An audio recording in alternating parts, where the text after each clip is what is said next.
Now, and as we mentioned, there's no reprieve for Thailand as it suffers its worst floods in 2 decades. Residents of Ayutthaya province were forced to flee by rising waters, and some say the inundation took them by surprise. ไม่เคยท่วมเลยครับที่นี่ไม่เคยท่วมเลยฮะผมอยู่มา20 กว่าปีไม่เคยท่วมเลย มีปีนี้ท่วมฮะ Homeowners are building sandbag barriers to prevent waters from entering their houses. Waters have already destroyed at least 2 embankments in Ayutthaya, which is about 100 kilometers north of Bangkok. Authorities have said the flooding could threaten ancient Buddhist temples in the province as well. Now, flooding across the country since August has killed more than 200 people and affected over 2 million Thais. Well, let's get the latest from our correspondent in Bangkok, Saksit Sayasombat, for more. So, Saksit, what's the update on the situation in Bangkok and in other areas right now? Glenda, as you said, some 2.6 million people are affected by the floods, and now 8,000 troops have been dispatched to help the flood victims. And the situation, as you also described before, in Ayutthaya province is quite severe. Now, the country's heavy industry is also located in that area, and the Thai government made a desperate decision today to flood a vital highway into the north of the country in order to save this industrial zone. The situation in Bangkok itself, the city is now bracing for critical floods to hit in about 10 days, but the outskirts of the city are already affected by this unprecedented force of nature. Prime Minister Yingluck Shinawatra is about to address the nation later this evening. Glenda? All right, so how are the floods then affecting agriculture? Current estimates say that about 1 million hectares of paddy rice, that is 10% of the nationwide total, is damaged by the floods, right as the government is launching a new rice price scheme. But critics say this could lead to a hike in global price price. Take a look.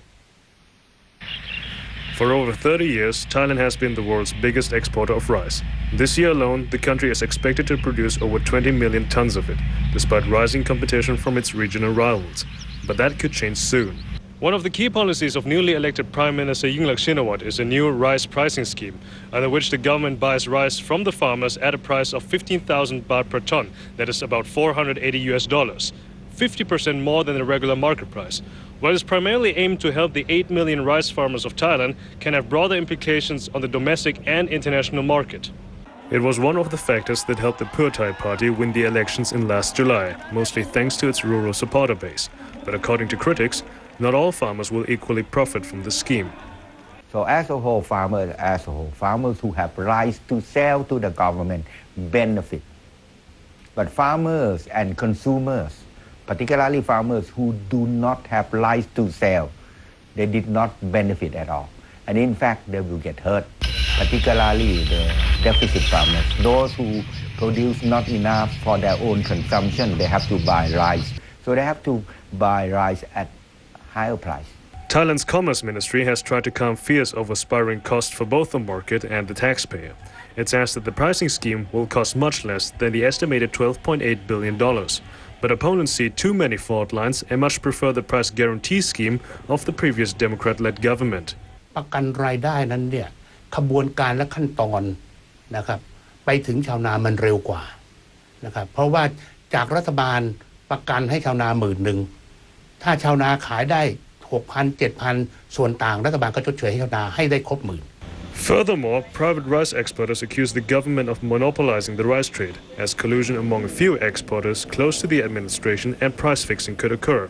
Internationally, the pricing scheme will also cause ripple effects on the market. ผมเชื่อว่าจะมีอิทธิพลบ้างต่อราคานั่นก็คือว่าจะเกิด marketing psychology ขึ้นมา And as a result, I expect that the world price of rice will increase because we are one of the major exporters. So world price of rice will increase. But who benefit? Our competitors, not Thailand. After all, the consumer could be the one who ultimately pays the bill, as the price of rice is set to rise. As for the farmers, it has yet to be seen if they will really benefit from the new pricing scheme. Well, Saksit, it's interesting there. So how was the launch of this project, and what are farmers actually saying about this pricing scheme? According to local media reports, the launch has been, and I quote, sluggish, as reportedly only a few dozen of farmers have showed up to get their benefits, since many of the farmers are affected by the floods and their rice has been damaged. Now, some farmers actually say that this scheme is actually much fairer, as only they get as much as they have harvested, contrary to the other scheme where they get only paid as much as they have actually farmed.